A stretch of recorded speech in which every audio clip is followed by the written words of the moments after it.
Hello guys and welcome back to best car picks. നമുക്കറിയാം ഓഗസ്റ്റ് എന്ന് പറയുന്ന വണ്ടികളുടെ ലോഞ്ചിൻ്റെ കാര്യത്തിൽ ഒരു വളരെ നല്ല മാസമായിരുന്നു. നമുക്ക് കർവിൻ്റെ ഇലക്ട്രിക് കിട്ടി, താർ റോക്സ് കിട്ടി, സിട്രോയിൻ ബസാൾട്ട്, അങ്ങനെ കുറച്ച് അത്യാവശ്യം നല്ല വണ്ടികൾ കിട്ടി. നമ്മളിന്നിപ്പോൾ നോക്കാൻ പോകുന്നത് സെപ്റ്റംബറിൽ വരാൻ പോകുന്ന 5 പുതിയ വാഹനങ്ങളെ പറ്റിയാണ്. സെപ്റ്റംബർ ഒട്ടും മോശമല്ല. ആദ്യം തന്നെ വരാൻ പോകുന്നത് നമ്മുടെ ടാറ്റ കർവിൻ്റെ പെട്രോളും അതുപോലെ ഡീസൽ പവേർഡ് ആയിട്ടുള്ള, അതായത് ഇന്റേണൽ കമ്പഷൻ എഞ്ചിൻസ് പവേർഡ് ആയിട്ടുള്ള വണ്ടികളാണ്. ഓൾറെഡി ഇതിൻ്റെ ഇലക്ട്രിക് ഇറങ്ങിയതാണ്. നമുക്കതുകൊണ്ട് ഇതിൻ്റെ ഡിസൈൻ എങ്ങനെയാണ്, പിന്നെ ഇതിൻ്റെ ഫീച്ചേഴ്സ് എന്തൊക്കെയാണ് തുടങ്ങിയ കാര്യങ്ങളൊക്കെ ഓൾറെഡി അറിയാം. പിന്നെ ഫീച്ചേഴ്സിൽ കുറച്ച് വ്യത്യാസം ഉണ്ടാവും. നമുക്ക് കർവിൻ്റെ ഇലക്ട്രിക്കിൽ കിട്ടുന്ന എല്ലാ ഫീച്ചേഴ്സും ഇതിൻ്റെ ഇന്റേണൽ കമ്പഷൻ പവേർഡ് ആയിട്ടുള്ള വണ്ടികൾ കിട്ടിക്കൊള്ളണം എന്നില്ല. ഇപ്പോൾ ഫോർ എക്സാമ്പിൾ എക്സ്റ്റീരിയറിൽ പറയുകയാണെങ്കിൽ തന്നെ അലോയ് വീൽസിന് ഡിസൈനിൽ വ്യത്യാസമുണ്ട്. അതുപോലെ ഫ്രണ്ടിലത്തെ ഗ്രില്ലിൻ്റെ കാര്യത്തിൽ ഡിഫറൻസ് ഉണ്ട്. നമുക്ക് കർവിൽ പ്രോപ്പറായിട്ടുള്ള ഒരു ഗ്രില്ല് കിട്ടുന്നുണ്ട്. ഇതിൻ്റെ അകത്ത് പക്ഷേ അങ്ങനെ പ്രത്യേകിച്ച് ഗ്രില്ലൊന്നുമില്ല. നമുക്കൊരു ക്ലോസ്ഡ് ഓഫ് ആയിട്ടുള്ള ഒരു ഇലക്ട്രിക് വണ്ടിയിൽ ടിപ്പിക്കൽ ഡിസൈൻ എന്താണോ അത് തന്നെയാണ് വരുന്നത്. പിന്നെ ബമ്പറിൻ്റെ ഡിസൈനിൽ വ്യത്യാസമുണ്ട്, അങ്ങനെയൊക്കെ പറയാം. പിന്നെ ഇതിൻ്റെ interior design fully Nexon inspired ആണ്. കുറേ കാര്യങ്ങളൊക്കെ, അതായത് ഡാഷ്ബോർഡ് ലേഔട്ട് എക്സാക്ട്ലി സെയിം ആണ്. സ്റ്റിയറിംഗ് വീലിൻ്റെയൊക്കെ ചെറിയ ഡിഫറൻസ് മാത്രമേ ഉള്ളൂ. എന്തായാലും ഈ ഒരു സെയിം ഇൻറ്റീരിയർ പാറ്റേൺ ആയിരിക്കും നമുക്ക് ഇതിൻ്റെ പെട്രോൾ ഡീസൽ പവർഡ് വണ്ടികളും വരുന്ന. കളർ തീം ഡിഫറെൻ്റ് ആയിരിക്കും. അതായത് നമുക്ക് അതിൻ്റെ അകത്തൊരു ബ്രൗൺ ആൻഡ് ബ്ലാക്കിൻ്റെ കോമ്പിനേഷൻ, പിന്നെ അങ്ങനത്തെ കുറച്ച് വ്യത്യസ്തമായിട്ട് കളർ തീമൊക്കെ ആയിരിക്കും ഉണ്ടാകാൻ പോകുന്നത്. ഫീച്ചേഴ്സൊക്കെ ഓൾമോസ്റ്റ് സെയിം ആയിരിക്കും ഞാൻ നേരത്തെ പറഞ്ഞതാണ്. പക്ഷേ ഇനിയിപ്പോൾ ടെക്നിക്കൽ സംഭവങ്ങളിലൊരു ഡിഫറൻസ് എടുക്കുകയാണെങ്കിൽ പുതിയ ടാറ്റയുടെ ഒരു 1.2 ലിറ്റർ TGDI പെട്രോൾ എഞ്ചിൻ ഇതിൻ്റെ അകത്ത് വരുന്നതായിട്ട് പറയുന്നുണ്ടെന്ന് വെച്ചാൽ ഒബ്വിയസ്ലി ടാറ്റ കൺഫേം ചെയ്തിട്ടുണ്ട്. നമുക്ക് അതിൻ്റെ അകത്ത് 125 PS പവറും അതുപോലെ 225 Nm ടോർക്കൊക്കെ പറയുന്നുണ്ട്. ടാറ്റയുടെ DCA എന്ന് പറയുന്ന ഡ്യുവൽ ക്ലച്ച് ഓട്ടോമാറ്റിക്കലായിരിക്കും അത് വരാൻ പോകുന്നത്. അതുപോലെ പെട്രോളിനകത്ത് നമുക്ക് വേറെ ഇവരുടെ 1.2 MPF എഞ്ചിനും അവൈലബിൾ ആയിരിക്കും ബേസിക് റേഞ്ചിൽ, അത്യാവശ്യം പ്രൈസ് കുറച്ച് വയ്ക്കാനായിട്ട്. അതല്ലാതെ ഒരു പുതിയ 1.5 ലിറ്റർ 4 സിലിണ്ടർ ക്രയോജെറ്റ് ഡീസൽ എഞ്ചിനും അവർ അവതരിപ്പിച്ചിട്ടുണ്ട്. ഈ എഞ്ചിൻ്റെ പ്രത്യേകത എന്താണെന്ന് വെച്ചാൽ ഇപ്പോൾ നമുക്ക് BS 6.2 വന്നപ്പോൾ തൊട്ട് 1.5 ലിറ്റർ എഞ്ചിൻസിലാണെങ്കിൽ പോലും ആഡ് ബ്ലൂ ഇടേണ്ട ഒരു ആവശ്യം വന്നായിരുന്നു. പക്ഷേ ഇവർക്ക് ആ ഒരു സംഭവത്തിൻ്റെ ആവശ്യമില്ല. അതായത് നമ്മൾ അഡീഷണൽ ആയിട്ട് ഇപ്പം 2 ലിറ്റർ അതിന് മുകളിലേക്ക് വരുന്ന വണ്ടികളിലൊക്കെ ആഡ് ബ്ലൂ ഇടുന്ന പോലെ നമ്മൾ ഇതിനകത്ത് റീഫിൽ ചെയ്യേണ്ട. അതല്ലാതെ തന്നെ ഒരു ടെക്നോളജി അവർ കണ്ടുപിടിച്ചിട്ടുണ്ട്. സോ അത്യാവശ്യം നല്ലൊരു എഞ്ചിനാണ്. പവർ ഫിഗേഴ്സ് ഓൾമോസ്റ്റ് സെയിം ആണ്. 115 PS 260 Nm ടോർക്ക് നമ്മുടെ ഇതിനു മുമ്പുണ്ടായിരുന്ന റെവോ ടോർക്ക് ഡീസൽ പോലെ തന്നെയാണ്. പക്ഷേ ടെക്നോളജി അത്യാവശ്യം ഡിഫറൻ്റ് ആണ്. സെപ്റ്റംബർ 2-നാണ് കർവ് ലോഞ്ച് ചെയ്യാൻ പോകുന്നത്. ഇനി അടുത്തതായി നമുക്ക് ഇന്ത്യയിൽ കിട്ടാൻ പോകുന്ന വാഹനമാണ് അൽക്കസാർ ഫേസ് ലിഫ്റ്റ്. കഴിഞ്ഞ വർഷമാണ് ക്രെറ്റ ഫേസ് ലിഫ്റ്റ് വന്നത്. ആ വണ്ടിയിൽ അത്യാവശ്യം ഭീമമായിട്ടുള്ള ഡിഫറൻസ് ഒക്കെ അവർ ഇൻറ്റീരിയർ ഡിസൈൻ്റെ കാര്യത്തിലൊക്കെ വരുത്തിയിട്ടുണ്ടെന്ന് പറയായിരുന്നു. ഈവൻ എക്സ്റ്റീരിയർ ആണെങ്കിൽ പോലും ഫ്രണ്ടിൻ്റെയും ബാക്കിലത്തെയും ഡിസൈൻ നമുക്ക് അത്യാവശ്യം നല്ല ഡിഫറൻസ് ഉണ്ടായിരുന്നു. പുതിയ അൽക്കസാറിൻ്റെയും കാര്യത്തിൽ അത് തന്നെയാണ് ചെയ്തിരിക്കുന്നത്. ഫ്രണ്ട് ഡിസൈനും റിയർ ഡിസൈൻ പ്രത്യേകിച്ച് നല്ല രീതിയിൽ തന്നെയാണ് ഇവരിപ്പോൾ ഡിഫറൻസ് ഇവിടെ വരുത്തിയിരിക്കുന്നത്. ആൻഡ് ഈവൻ നമ്മൾ ഈ വാഹനത്തിൻ്റെ ഒരു ക്രെറ്റ വെച്ച് കമ്പയർ ചെയ്യുകയാണെങ്കിൽ ക്രെറ്റ എൻലൈൻ ഇൻസ്പയർഡ് ആയിട്ടുള്ള ഡിസൈനാണ് ഫ്രണ്ടിൽ വരുന്നതെന്ന് പറയാം. പക്ഷേ ബാക്കിൽ എപ്പോഴും അൽക്കസാറിൽ ഒരു ഡിഫറൻഷിയേറ്റിംഗ് പോയിന്റ് ആയിരുന്നല്ലോ. അതുകൊണ്ട് തന്നെ ഒരു യൂണീക്ക് ആയിട്ടുള്ള ഡിസൈൻ തന്നെ കൊടുത്തിട്ടുണ്ട്. ഒരു ഇത്തിരിയും കൂടെ പോളറൈസിങ് ആയ പോലെ എനിക്ക് തോന്നി ഇതിൻ്റെ ഡിസൈൻ. ഇതിന് മുമ്പുണ്ടായിരുന്ന പ്രീ ഫേസ് ലിഫ്റ്റ് അൽക്കസാർ കുറച്ചും കൂടെ ആർക്കാണെങ്കിലും കണ്ടാൽ ഇഷ്ടപ്പെടുമായിരുന്നു. ഫ്രണ്ട് ഡിസൈൻ അല്ല, അറ്റ്ലീസ്റ്റ് റിയർ ഡിസൈൻ. പക്ഷേ എന്തായാലും ഈ വണ്ടി പിന്നെയും ഒരു ക്രെറ്റ ഇൻസ്പയർഡ് ആയിട്ടുള്ള ലുക്കിലേക്ക് തന്നെ പോയിട്ടുണ്ട്. പക്ഷേ ഫ്രണ്ടിലേക്ക് വരുമ്പോൾ നമുക്ക് സാധാരണ ക്രെറ്റയായിട്ട് സിമിലാരിറ്റി കുറവാണെന്നും പറയാം. ഇൻറ്റീരിയറിൽ ഇപ്പോൾ ഡാഷ്ബോർഡൊക്കെ നോക്കുകയാണെങ്കിൽ അത് പൂർണ്ണമായിട്ടും ക്രെറ്റയുടെ അതേ ഡിസൈൻ തന്നെയാണ്. നമുക്ക് കളർ തീമിൽ ഡിഫറൻസ് ഉണ്ടെന്നേ ഉള്ളൂ. നേരത്തെ അൽക്കസാർ എന്താണോ ഫോളോ ചെയ്തിരുന്നത് ആ സെയിം പരിപാടി തന്നെ. നമുക്ക് അതിനകത്തൊരു ടാൻ ആൻഡ് ബ്ലാക്കിൻ്റെ കോമ്പിനേഷനാണ് അവർ പിടിച്ചിരിക്കുന്നത്. പിന്നെ ബാക്കിൽ ക്യാപ്റ്റൻ സീറ്റ്സ് അവൈലബിൾ ആണ്. പിന്നെ ഈ ഒരു ഇപ്പോഴത്തെ ട്രെൻഡ് അനുസരിച്ച് ഹെഡ് റെസ്റ്റിലൊക്കെ അവർ സൈഡ് സപ്പോർട്ടൊക്കെ കൊടുത്തിട്ടുണ്ട്, നമ്മുടെ തല അങ്ങോട്ടും ഇങ്ങോട്ടൊക്കെ കിടന്ന് ആടാണ്ടിരിക്കാനായിട്ട്. അതുപോലെ നമുക്ക് ബാക്കിൽ ഇതിൻ്റെ അകത്തൊരു ട്രേ ഒക്കെ ഉണ്ട്. അതൊക്കെ നേരത്തെ അൽക്കസാറിൽ ഉണ്ടായിരുന്ന കാര്യങ്ങൾ തന്നെയാണ്.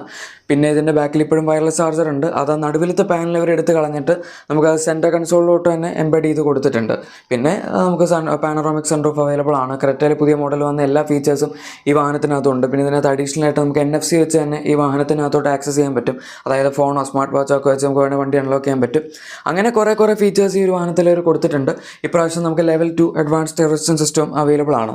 ഈ ഡിസൈനിലും അതുപോലെ ഫീച്ചേഴ്സിലൊക്കെ ഉള്ള ഡിഫറൻസ് മാത്രമേ ഉള്ളൂ. ടെക്നിക്കലി നോക്കുകയാണെങ്കിൽ വണ്ടി സെയിം ആയിരിക്കും. അതായത് 1.5 litre turbo gasoline direct injection petrol എഞ്ചിനാണ് ഇതിൻ്റെ അകത്ത് വരാൻ പോകുന്നത്. അതിന് പുറമെ നമുക്ക് 1.5 ലിറ്റർ ടർബോ ഡീസൽ എഞ്ചിൻ ഉണ്ടാവും. ഇത് തന്നെയാണ് നേരത്തെ ഉണ്ടായിരുന്നത്. പവർ ഫിഗേഴ്സും എക്സാക്ട്ലി സെയിം ആയിരിക്കും. ഈ വാഹനത്തിന് ലോഞ്ച് പറഞ്ഞിരിക്കുന്ന ഈ വരുന്ന സെപ്റ്റംബർ 9 അത് ടോട്ടലി കൺഫേംഡ് ആണെന്ന് പറയാൻ പറ്റില്ല. പക്ഷേ എന്നാലും ഓൾമോസ്റ്റ് 80-90% ഉറപ്പാണ്. ഈ മാസം എന്തായാലും ഉണ്ടാവും എന്നുള്ള കാര്യത്തിൽ സംശയമൊന്നും വേണ്ട. ഇനി അടുത്ത വാഹനം നമ്മുടെ MGയുടെ വിൻസോർ എന്ന് പറയുന്ന പുതിയൊരു ഇലക്ട്രിക് വാഹനമാണ്. അവർ ഈ അടുത്ത് പുതിയ ZS ഒക്കെ ഫേസ് ലിഫ്റ്റഡ് വേർഷൻ അൺവീൽ ചെയ്തായിരുന്നു. അത് ഇന്ത്യയിലല്ല, ഇൻ്റർനാഷണലി ആണ്.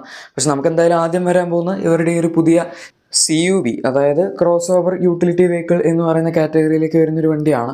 പണ്ട് നമ്മുടെ ഫ്രീ സ്റ്റൈലൊക്കെ ഈ ഒരു കാറ്റഗറിയിലായിരുന്നു ഉണ്ടായിരുന്നത്. എന്തായാലും ഈ വണ്ടി കാണുമ്പം ചെറുതായിട്ടൊരു SUV പോലെയൊക്കെ നമുക്ക് ചെറുതായിട്ടൊരു ഹാച്ച് ബാക്ക് പോലെ തോന്നുള്ളൂ. SUV പോലെ തോന്നുന്നത് കുറച്ച് കുറവാണ്. അതുകൊണ്ടാണ് അവരിതിനെ CUV എന്ന് വിളിച്ചത്. SUV എന്ന് വിളിച്ചതിന് ചിലപ്പോൾ പണി കിട്ടിയേനെ. എന്തായാലും നമ്മളിപ്പം ഡിസൈൻ വൈസൊക്കെ നോക്കുകയാണെങ്കിൽ ഇത് ഇൻ്റർനാഷണലി വരുന്ന നമ്മുടെ ബോളിങ്ങിൻ്റെ ഒരു വണ്ടിയുണ്ട്, ബോളിംഗ് ക്ലൗഡ് EV എന്നാണ് ഈ വാഹനത്തെ അവിടെ അറിയപ്പെടുന്നത്. ആ ഒരു സെയിം പാറ്റേണിലാണ് ഈ വാഹനം വരുന്നത്. അതായത് ഇപ്പം ക്ലൗഡ് EV എന്ന് പറയുന്ന വണ്ടി ഇതാണ്. നിങ്ങളിപ്പോൾ ടീസേഴ്സ് ഒക്കെ എടുത്ത് നോക്കുകയാണെങ്കിൽ മനസ്സിലാവും ഈ സെയിം ഡിസൈൻ തന്നെയാണ് അവർ ഇന്ത്യക്കും വേണ്ടി പിടിച്ചിരിക്കുന്നത്. കുറച്ച് ചേഞ്ചസ് ഒക്കെ അവിടെ ഇവിടെ ഉണ്ടാവും. പാലോയ് വീൽസിൻ്റെ ഡിസൈൻ അല്ലെങ്കിൽ എക്സ്റ്റീരിയറിൽ വരുന്ന എന്തെങ്കിലും ചെറിയ ചെറിയ എലമെൻസിൻ്റെ ഡിസൈൻ അത്രയൊക്കെ ഉണ്ടാവുള്ളൂ. ബാക്കി സാധനങ്ങളൊക്കെ ഓൾമോസ്റ്റ് സെയിം ആയിരിക്കും. പിന്നെ ഇതിൻ്റെ അകത്ത് വരുന്ന ഫീച്ചേഴ്സിൻ്റെ ലിസ്റ്റൊക്കെ അവരിപ്പോൾ കാണിച്ചിരിക്കുന്നത് തന്നെ 15.6 ഇഞ്ചസിൻ്റെ ഇൻഫോടൈം സിസ്റ്റം ഒക്കെയാണ്. അതായത് വളരെ വലിയ ഇൻഫോടൈം സിസ്റ്റം ആണ്. എന്ന് വെച്ചാൽ ഏകദേശം ഒരു ലാപ്ടോപ്പിൻ്റെയൊക്കെ സൈസുള്ള ഇൻഫോടൈം സിസ്റ്റമാണ് ഇതിൻ്റെ അകത്ത് വരുന്നതെന്ന് പറയാം. അതുപോലെ 2 സ്പോക്ക് സ്റ്റിയറിംഗ് വീലാണ്. ഇൻറ്റീരിയറിൻ്റെ ഡാഷ്ബോർഡിൻ്റെ ലേഔട്ടൊക്കെ വളരെ മിനിമലിസ്റ്റിക് ആയിട്ടുള്ള ഒരു സംഭവമാണ് പിടിച്ചിരിക്കുന്നത്. അതായത് ഒരുപാട് അങ്ങോട്ടും ഇങ്ങോട്ടും പൊങ്ങി നിൽക്കുന്ന കട്ട്സ് ആൻഡ് ക്രീസസ് ഒന്നുമില്ല. പിന്നെ നമുക്ക് ഇൻസ്റ്റന്റ് റെസ്റ്റ് ആണെങ്കിലും 7 ഇഞ്ചസ് ആണ് വരുന്നത്. പിന്നെ ഇതിൻ്റെ സീറ്റ്സ് ഒക്കെ ആണെങ്കിൽ പോലും നമുക്ക് റിക്ലൈൻ ചെയ്യാൻ പറ്റുന്ന സീറ്റ്സ് ആണ്. അത് നന്നായിട്ട് റിക്ലൈൻ ആവും, ചെറിയ രീതിയിലല്ല. മാത്രമല്ല ഇതിൻ്റെ അകത്തൊരു ഫിനിഷിംഗ് ഒക്കെ കണ്ടില്ലേ, കറക്റ്റ് ഒരു സോഫയിൽ ഇരിക്കുന്ന പോലത്തെ ഫീൽ കിട്ടുന്ന സീറ്റ്സ് ഒക്കെയാണ് ഇതിൻ്റെ ബാക്കിൽ അവർ കൊടുത്തിരിക്കുന്നത്. അതായത് മൊത്തത്തിൽ കംഫർട്ടിന് അറ്റ്മോസ്റ്റ് പ്രിഫറൻസ് കൊടുത്തുകൊണ്ടാണ് MG ഒരു വാഹനം ഇറക്കുന്നത്. പിന്നെ ഇതിൻ്റെ പ്ലേസ്മെൻ്റ് ആണെങ്കിലും നമ്മുടെ കൊമറ്റ് EVയുടെയും അതുപോലെ ZS-EVയുടെയും നടുവിലായിട്ടായിരിക്കും വരുന്നത്. എന്ന് വെച്ചാൽ ഓൾമോസ്റ്റ് നമ്മുടെ ഒരു നെക്സോൺ EVയുടെ ഒക്കെ റൈവൽ എന്ന് പറയും. പക്ഷേ വണ്ടി സബ്ഫോമീറ്റർ ആണ് എന്ന് എനിക്ക് തോന്നുന്നില്ല. ബോളിങ്ങിൻ്റെ ക്ലൗഡ് EVയുടെ ഡയമെൻഷൻസ് എടുക്കുകയാണെങ്കിൽ 4.3 മീറ്റേഴ്സിന് തൊട്ട് താഴെയാണ് അതിൻ്റെ ലെങ്ത് ഒക്കെ വരുന്നത്. എന്ന് വെച്ചാൽ നമ്മുടെ നെക്സോൺ EVയേക്കാൾ അത്യാവശ്യം വലുപ്പമുണ്ട്, ZS-EVയേക്കാൾ ഇത്തിരി കൂടെ ഡയമെൻഷൻസ് താഴെയാണ് നിൽക്കുന്നത് എന്നുള്ളൊരു വ്യത്യാസമേ ഉള്ളൂ. അതായത് കാറ്റഗറി ഇപ്പോൾ പ്രൈസ് വൈസ് ചിലപ്പം നെക്സോൺ EV ആയിട്ട് സെയിം ആയിട്ട് വരുമെങ്കിലും നമുക്ക് കറക്റ്റ് സെഗ്മെൻറ്റ് വൈസ് അതായത് സൈസൊക്കെ വെച്ച് കമ്പയർ ചെയ്യുമ്പോൾ അതിനേക്കാൾ ഇത്തിരി കൂടെ വലിയൊരു വാഹനമായിരിക്കും ഇത്.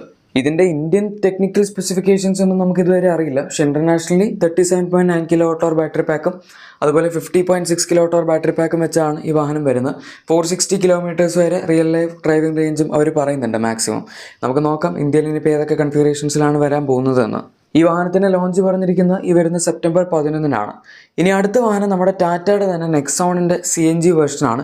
ഇതിൻ്റെ ടെസ്റ്റിംഗ് ഒക്കെ ഇപ്പോൾ കുറേ കാലമായിട്ട് നടക്കുന്നുണ്ട്. മാത്രമല്ല അവർ ഇതിൻ്റെ കുറേ ഇമേജസൊക്കെ ഇതിന് മുന്നേ തന്നെ പുറത്തുവിട്ടിട്ടുണ്ടായിരുന്നു. ട്വിൻ സിലിണ്ടർ ടെക്നോളജി വെച്ച് തന്നെയാണ് ഈ ഒരു വാഹനം വരുന്നത്. അതായത് നമുക്ക് ബൂട്ട് സ്പേസിൽ അധികം കോംപ്രമൈസ് വരാത്തത് തന്നെ നമുക്ക് മാക്സിമം CNGയുടെ ബെനിഫിറ്റ്സ് അതായത് നല്ല ഫ്യൂൽ എഫിഷ്യൻസി ഒക്കെ എൻജോയ് ചെയ്യാൻ പറ്റുന്നൊരു വണ്ടി ആയിരിക്കും ഇത്. പിന്നെ ഈ ഒരു സെഗ്മെൻറ്റിൽ ആദ്യമായിട്ട് ടർബോ ചാർജ്ഡ് ആയിട്ടുള്ള ഒരു പെട്രോൾ എഞ്ചിൻ വെച്ചിട്ട് CNG വരുന്ന വാഹനം കൂടി ആയിരിക്കും നമ്മുടെ നെക്സോൺ. വേറെ വണ്ടികളിലൊന്നും ഇപ്പോൾ ടർബോ ചാർജർ വെച്ചിട്ടുള്ളതിൽ CNG വന്നിട്ടില്ല. NA എഞ്ചിൻസ് തന്നെയാണ് കൂടുതലും കമ്പനികൾ CNGയിൽ പ്രിഫർ ചെയ്യുന്നത്. പവർ ഫിഗേഴ്സ് എന്തായാലും വ്യത്യാസം ഉണ്ടാകും. നമുക്കിപ്പോൾ നോർമൽ 1.2 നെക്സോണിൽ 120 PS പവറും 170 Nm ടോർക്കൊക്കെ ഉണ്ടെങ്കിലും CNGയിലേക്ക് മാറ്റുമ്പോഴേക്കും എന്തായാലും കുറച്ച് പവർ ഡ്രോപ്പ് വരും. പക്ഷെ എന്നാലും ടർബോ ചാർജ്ഡ് എഞ്ചിൻ ആവുന്നതുകൊണ്ട് നമുക്കങ്ങനെ ഭയങ്കര ഒരു പെർഫോമൻസ് ഡ്രെയിൻ വരില്ല. അതായത് ചിലപ്പോൾ NA എഞ്ചിൻസ് ഒക്കെ എടുക്കുകയാണെങ്കിൽ CNG വരുമ്പോഴേക്കും കുറച്ച് പെർഫോമൻസ് അധികം ഡള്ളാവും. ഇതിനകത്ത് അങ്ങനത്തെ ഒരു സംഭവം വരില്ല എന്ന് പ്രതീക്ഷിക്കാം. പിന്നെ നെക്സോൺ എന്ന് പറയുമ്പം ഓൾറെഡി ഇതങ്ങനെ ഭയങ്കര പവർഫുൾ വണ്ടിയൊന്നും അല്ല ടർബോ ചാർജ്ഡ് ആണെങ്കിലും. അപ്പോൾ ആ ഒരു ആസ്പെക്റ്റ് വെച്ചിട്ടൊക്കെ പ്രതീക്ഷിക്കാൻ പറ്റുള്ളൂ. ഇതിൻ്റെ ലോഞ്ച് എന്തായാലും ഒഫീഷ്യലി ടാറ്റ എന്നായിരിക്കും എന്ന് കൺഫേം ചെയ്തിട്ടില്ല. പക്ഷേ ഒന്നെങ്കിൽ സെപ്റ്റംബർ അല്ലെങ്കിൽ ഒക്ടോബർ എന്നുള്ള രീതിയിലാണ് പറയുന്നത് ഇതിൻ്റെ ലോഞ്ച്. ഇനി അടുത്ത ഇറങ്ങാൻ പോകുന്ന ഒരു പ്രീമിയം വാഹനമാണ്. സെപ്റ്റംബർ 5 ഈ വാഹനം വരാൻ പോകുന്നത്. ഇത് നമ്മുടെ മെർസിഡീസിൻ്റെ മെയ്ബാക്ക് EQS SUV എന്ന് പറഞ്ഞ വേർഷനാണ്. ഇത് കുറച്ച് മുന്നേ തന്നെ അവർ ഇന്ത്യയിൽ കാണിച്ചിട്ടൊക്കെ ഉണ്ടായിരുന്നു. പക്ഷേ ഇനിയിപ്പം ലോഞ്ച് ചെയ്യാൻ പോകുന്നത് അതായത് പ്രൈസൊക്കെ വെച്ച് വരാൻ പോകുന്നത് ഈ സെപ്റ്റംബർ 5 എന്ന് മാത്രം. ഈ വാഹനം ഒരു പ്രീമിയം SUV ആണ്, ഇലക്ട്രിക് ആണ്. മാത്രമല്ല നമുക്കിപ്പം ഈ മെയ്ബാക്ക് കാറ്റഗറി എന്ന് പറയുമ്പം അൾട്രാ ലക്ഷറി ആയിട്ടുള്ളൊരു സെഗ്മെൻറ്റാണ് മെർസിഡീസിൻ്റെ അവർ ഓഫർ ചെയ്യുന്നത്. ഇവരുടെ തന്നെ ഇലക്ട്രിക് റേഞ്ചിലെ ഫ്ലാഗ്ഷിപ്പ് SUV ആയിരിക്കും ഇത്. ഇനി അടുത്ത വാഹനം നമ്മുടെ BYDയുടെ M6 എന്ന് പറയുന്നൊരു വാഹനമാണ്. ഇതിപ്പോൾ ഈ മാസം തന്നെ വരും എന്ന് കൺഫേം അല്ല. ഒന്നെങ്കിൽ ഈ മാസം അല്ലെങ്കിൽ ഒക്ടോബർ എന്നുള്ള രീതിയിൽ തന്നെ ഉള്ളൂ. പക്ഷേ അവരിപ്പം താൽക്കാലികമായി ഇതിൻ്റെ ടീസറൊക്കെ പുറത്തുവിട്ട സ്ഥിതിക്കാണ് ഞാൻ ഇതിൻ്റെ അകത്ത് ഇൻക്ലൂഡ് ചെയ്യുന്നത്. അതുകൊണ്ട് ഉറപ്പിച്ച് പറയുന്നില്ല, സെപ്റ്റംബറിൽ തന്നെ വരുന്നത്.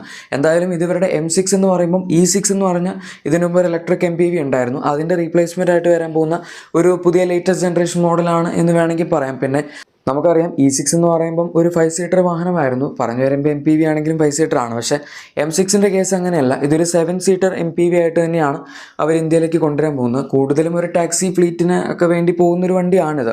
E6 അങ്ങനെ തന്നെയായിരുന്നു പൊയ്ക്കൊണ്ടിരുന്നത്. കാരണം നമ്മളിപ്പം അകത്തേക്കൊക്കെ കയറുകയാണെങ്കിൽ ഫാമിലി യൂസിന് കുഴപ്പമൊന്നുമില്ല. പക്ഷെ എന്നാലും നമുക്കൊരു ഇത്തിരി ബെയർ ബേസിക് ആയിട്ട് തോന്നുമായിരുന്നു. എന്തായാലും M6 അങ്ങനെയല്ല, ഒരിത്തിരി കൂടെ പ്രീമിയം ആക്കിയിട്ടുണ്ട് ഈ വാഹനത്തിന് ഇൻറ്റീരിയേഴ്സും അതുപോലെ മൊത്തത്തിലുള്ള ഫിനിഷൊക്കെ.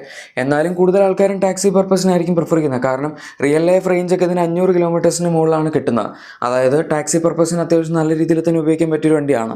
ഗൈസ്, അപ്പോൾ ഇതാണ് ഈ മാസം വരാൻ പോകുന്ന 5 പുതിയ വാഹനങ്ങൾ. വീഡിയോ ഇഷ്ടപ്പെട്ടെങ്കിൽ ലൈക്കും സബ്സ്ക്രൈബും ഷെയറും ഒക്കെ ചെയ്യുക. നമുക്ക് മറ്റൊരു വീഡിയോയിൽ കാണാം. Thank you for watching my video and good bye.